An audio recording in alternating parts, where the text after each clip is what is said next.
Good morning students. तो हमने last lecture में फ्लावर का स्ट्रक्चर, कैलिक्स और कोरोला पढ़ा बेटा। इसके बाद नेक्स्ट पार्ट है इसका एंड्रोइशियम।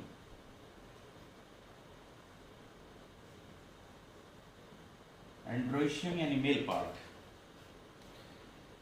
This is the third whorl inner to the corolla. It is third whorl which is inner to corolla.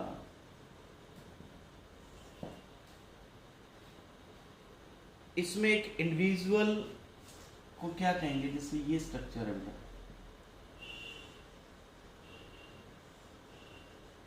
Individual is known as स्टेमन।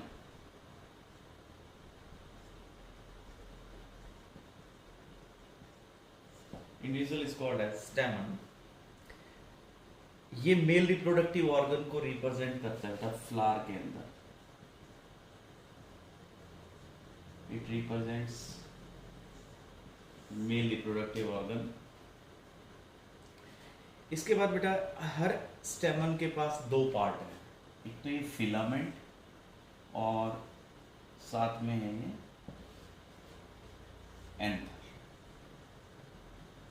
Anther and this filament. Anther and filament. Anther कैसे होते बेटा? Usually ये बाइलॉब्ड होते हैं। अगर आप इसका internal structure देखते हैं तो एंथर सैक, इसको अगर आप यू कट करके देखते हैं तो इसके अंदर आपको 4 लोब दिखेंगे ऐसे।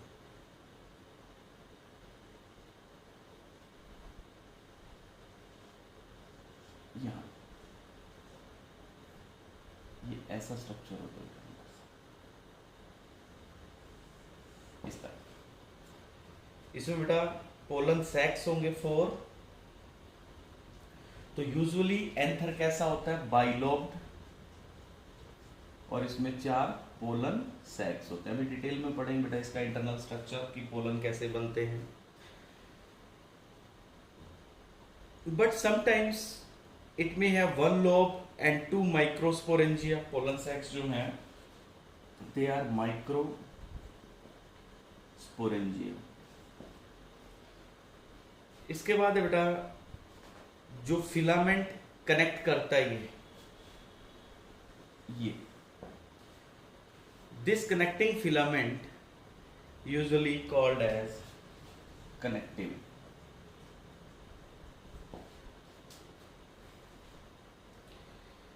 Next part is गाइनोइशियम।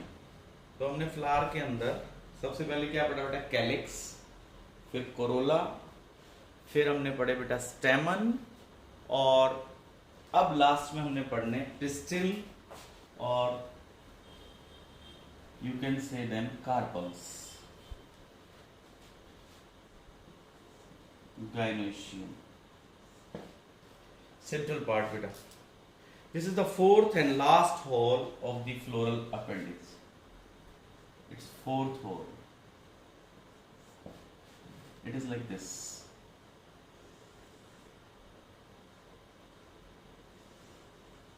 Like this.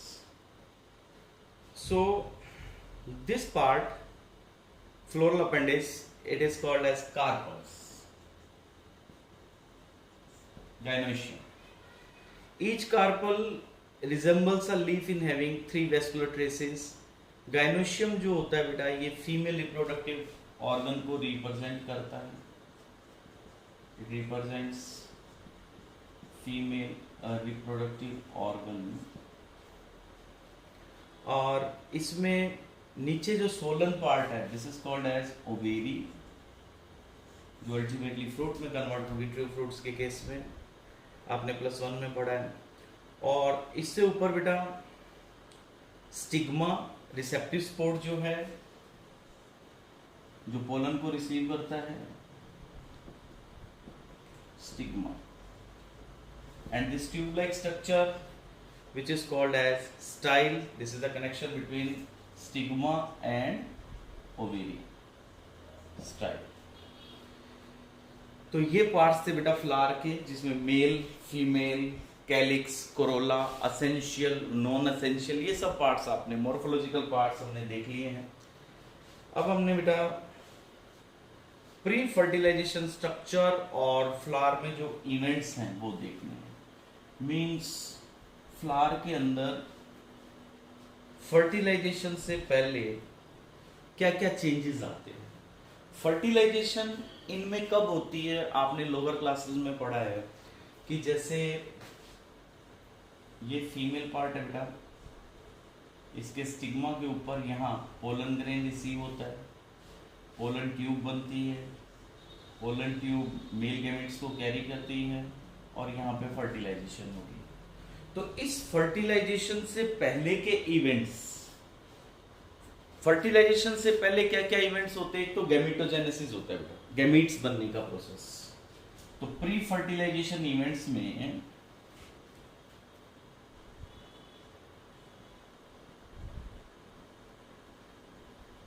pre-fertilization events and changes, there are two events. One is gametogenesis, पहले तो गैमीट्स बनेंगे, फिर बेटा गैमीट्स ट्रांसफर होंगे, गैमीट ट्रांसफर। तो ये दो प्रोसेस हमने डिटेल में पढ़ने हैं कि गैमेटोजेनेसिस और गैमीट ट्रांसफर कैसे होते हैं। तो इसमें जो फ्लावर के अंदर, जैसे पहले किसी प्लांट के ऊपर जब फ्लावर लगता है, उस फ्लावर के लगने से पहले ही फ्लावर के अंदर, प्लांट के अंदर कुछ चेंजेस आते हैं। जो फ्लावर की ग्रोथ जब स्टार्ट होती है बेटा, तो उस टाइम कुछ हार्मोनल चेंजेस होते हैं प्लांट के अंदर। दीज हार्मोनल जो चेंजेस होते हैं that lead to the differentiation and further development of the floral primordia. तो ये हार्मोनल चेंजेस जो होंगे, इनसे प्लांट के अंदर डिफरेंशिएशन होगा और डेवलपमेंट होगी फ्लोरल पार्ट की।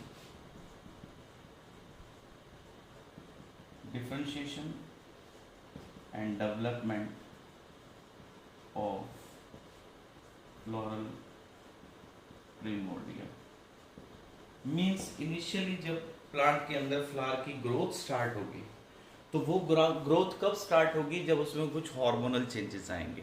वो हार्मोनल चेंजेस आने के बाद प्लांट में फ्लावर की डेवलपमेंट स्टार्ट होगी, डिफरेंशिएशन स्टार्ट होगी बेटा।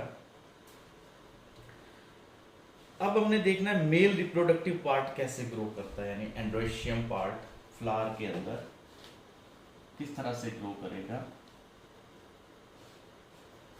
Yes, male reproductive part,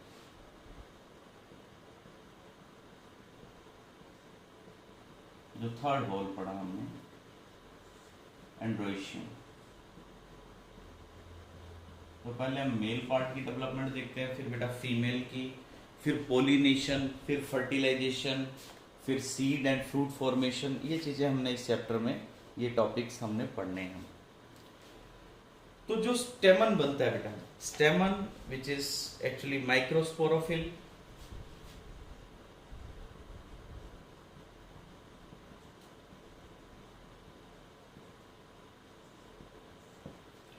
microsporophyll. स्टेमन होते क्या? स्टेमन अभी हमने एक स्ट्रक्चर पढ़ा था कि इसमें एक फिलामेंट है और एक एंथर है। स्टेमन एक्चुअली मॉडिफाइड लीफ है। इसमें जो ये सारे स्ट्रक्चर हैं, ये मॉडिफाइड लीव्स ही हैं, क्योंकि जो शूट है वो मॉडिफाइड शूट ही तो होता है ना फ्लावर। रिसेप्ट, जो फर्स्ट लेक्चर हमने पढ़ा उसमें मैंने आपको बताया था कि फ्लावर का जो रिसेप्टिकल है एक्चुअली वो कंडेंस्ड शूट है। तो शूट के ऊपर क्या पार्ट्स आएंगे? लीव्स ही आएंगे। तो लीफ किस फॉर्म में चेंज हो गए? स्टेमन में चेंज हो गया बेटा, कार्पल में चेंज हुए, कैलिक्स और कोरोला वो तो दिख ही रहे बच्चे। हाँ जी। तो मेल रिप्रोडक्टिव ऑर्गन को हमने क्या कहा? एंड्रोशियम, जिसमें क्या पार्ट्स है बेटा? स्टेमन्स। नंबर और लेंथ स्टेमन की वेरिएबल है फ्लावर्स के अंदर। Number and length her flower में अलग अलग होती है बेटा, variable in different flowers. Filament की लेंथ और स्टेमन, उसके लोब्स डिफर कर सकते हैं। टिपिकल स्टेमन के अंदर दो पार्ट्स होते हैं, हमने पढ़ा है अभी, फिलामेंट और एंथर। यस बेटा। इनमें जो ये पार्ट है, this part is called as connective, this is connective part, vascular part. Typical angiosperm plants में एंथर कैसा होता है? एंथर जनरली बाइलोब्ड मिलता है बेटा। बाइलोब्ड का मतलब इसमें कितने पोलन सैक्स हैं, कितने माइक्रोस्पोरेंजिया है? 4, 4 लोब्ड, 4 पोलन सैक्स बाइलोब्ड है और 4 पोलन सैक्स मिलते हैं बेटा। So they are called as dithecous, they are diathecus, yes।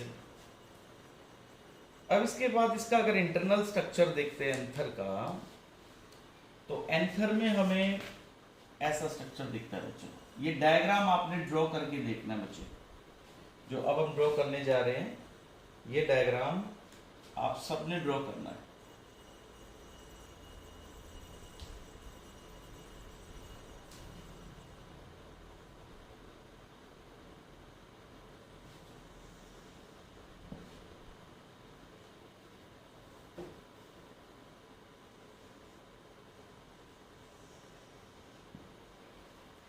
ये है बेटा एंथर के अंदर का स्ट्रक्चर। एंथर को अगर आप टीएस कट करते हैं और उसको ऑब्जर्व करते हैं तो आपको ये स्ट्रक्चर नजर आएगा। इसमें ये 4 पोलन सैक्स दिखेंगे बेटा आपको।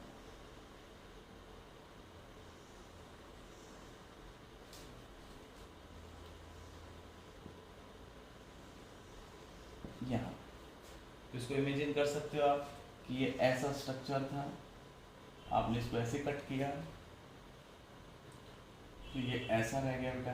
इसको आप इस तरफ से ऑब्जर्व कर रहे हैं ऊपर से, तो आपको ये यूं दिखेगा, ऐसा जो अभी अपन ने स्ट्रक्चर ड्रॉ किया है, ऐसा ये ऐसा बाइलोब्ड है और 4 इसमें पोलन सैक्स दिखेंगे बच्चों आपको। तो इसमें सबसे आउटर कवरिंग कौन सी है? इसमें बेटा सबसे आउटर कवरिंग है एपिडर्मिस की, ये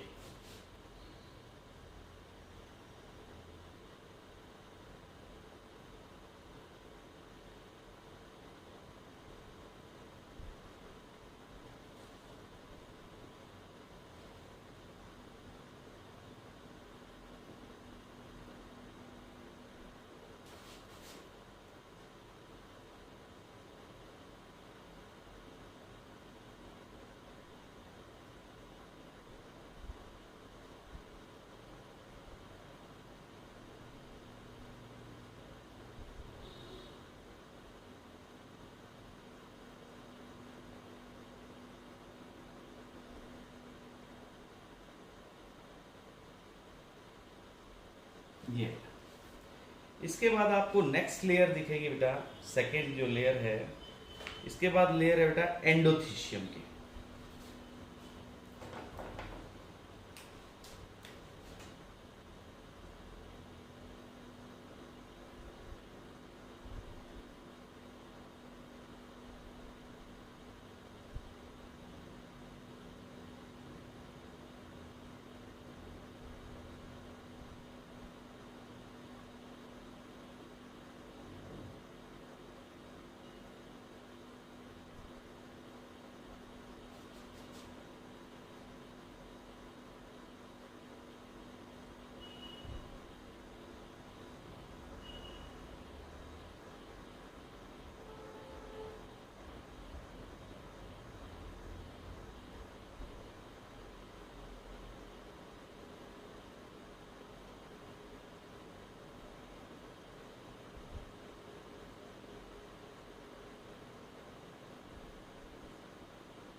इसके बाद नेक्स्ट लेयर है बेटा मिडल लेयर। पहली एपिडर्मिस, सेकेंड लेयर बेटा एंडोथीशियम, थर्ड लेयर अब आती है आगे मिडल लेयर।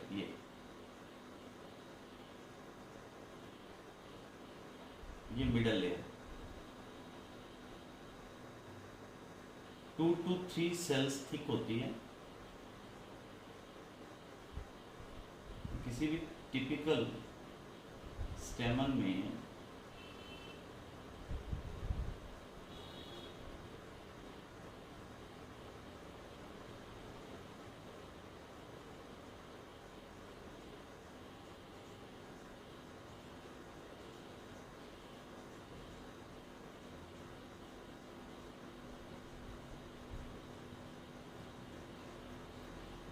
ये, इसके बाद आगे लेयर आती है नेक्स्ट। पहली लेयर कौन सी थी बेटा? एपिडर्मिस की। सेकंड है बेटा एंडोथीशियल लेयर। उसके बाद आती है मिडल लेयर, और मिडल लेयर के बाद आती है बेटा टपेटम। ये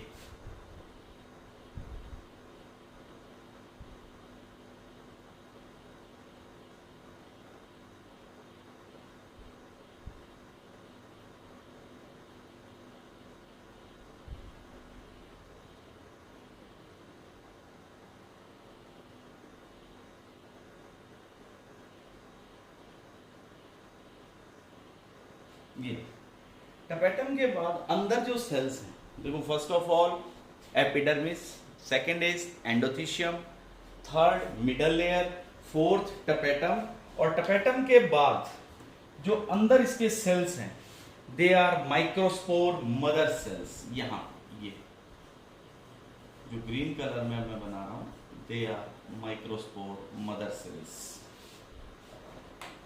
आपने ये इन सब में बाकी पोलन सेक्स में कंप्लीट करनी है। यहां सेंटर में ये देखो, ये वो जगह है ना जहां पे आके कौन जुड़ता है? फिलामेंट। तो एंथर के चारों कॉर्नर्स में पोलन सेक, और यहां सेंटर में बेटा ये वेस्कुलर टिश्यू, यहां पर आकर के ये कनेक्टिव टिश्यू है।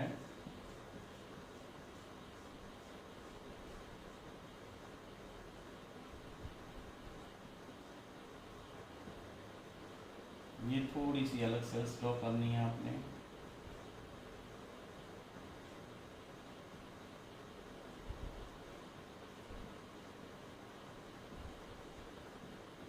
This is connective. कनेक्टिव मतलब इसमें वेस्कुलर बंडल्स है। यहां पर ये वेस्कुलर बंडल। अब लेबलिंग करते होते, सबसे आउटर लेयर क्या है? एपिडर्मिस। इसके बाद ये सेकंड जो ब्लू कलर में हमने बनाई थी वो क्या है? एंडोथीशियम। इसके बाद इनर जो सेल्स हैं, ये जो ब्लैक कलर में हैं, ये कौन सी सेल्स थी? Middle layer. ठीक है। उसके बाद जो ये बड़ी सेल्स हैं अंदर, ये कौन सी है? टपेटम। टपेटम के बाद अंदर जो ग्रीन कलर में सेल्स हैं they are actually microspore mother cells. यहां मेल गेमिटोफाइट बनेगा बेटा, पोलन ग्रेन। तो आपने इस डायग्राम की प्रैक्टिस करनी है। मैंने आपको एक लोब बना के दिखाया, आपने चारों कंप्लीट करने हैं एंथर सेक के। ठीक है जी। एंथर के अंदर यही सेम डायग्राम इधर इधर इधर, और यहाँ बीच में मिडल लेयर जैसी सेल्स आप यहाँ पे ड्रॉ करेंगे। और फिर जब आप इसके लेबलिंग लर्न कर लेंगे, डायग्राम ड्रॉ कर लेंगे, तब आपको आगे हमने ये पढ़ना है कि ये डेवलपमेंट कैसे होती है। मतलब इनिशियली इस एंथर के अंदर कौन सी सेल्स होती है? मेरिस्टेमेटिक टिश्यू होता है बेटा। वो मेरिस्टेमेटिक टिश्यू डिवाइड करता है और उससे ये सेल्स बनती हैं, फिर डिफरेंशिएट होती हैं एपिडर्मिस में, एंडोथीशियम में, मिडल लेयर में, टपेटम में, माइक्रोस्पोर मदर सेल्स में, यहाँ स्पोरोजीनस सेल्स बनती हैं। तो वो कुछ डिटेल्स पढ़ेंगे, बट पहले आपको ये डायग्राम आना चाहिए। ये डायग्राम ड्रॉ करके इसकी लेबलिंग लर्न करेंगे। टपेटम सेल्स का बहुत इंपॉर्टेंट रोल है। तो आपने किस सेल की कौन सी लोकेशन है, कौन सी पोजीशन है, ये लर्न करना है। ठीक है बेटा, thank you, have a nice day.